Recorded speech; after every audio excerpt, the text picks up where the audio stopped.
আচ্ছা, মৌমিতার সাথে আমার সম্পর্ক হচ্ছে, মানে মেইন কথা হচ্ছে প্রথমত আমরা শালী এবং জামাইবাবু, কিন্তু আমি বোনের মতোই মনে করি এবং বোনের মতোই ট্রিট করি।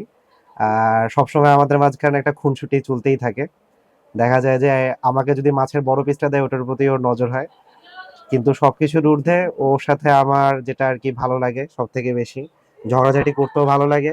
এই যে আর বিয়ের সবকিছু প্রোগ্রাম করছি, একদিক থেকে খুশিও লাগতেছে, আবার একটা কষ্টেরও ইয়ে লাগতেছে যে ওর বিয়েটা হয়ে যাবে, আর আগের মতো হয়তো মজা না হতে পারে।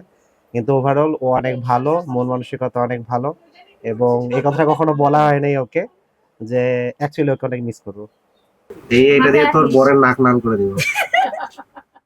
कच्चियां सच्चियां मेरे दिल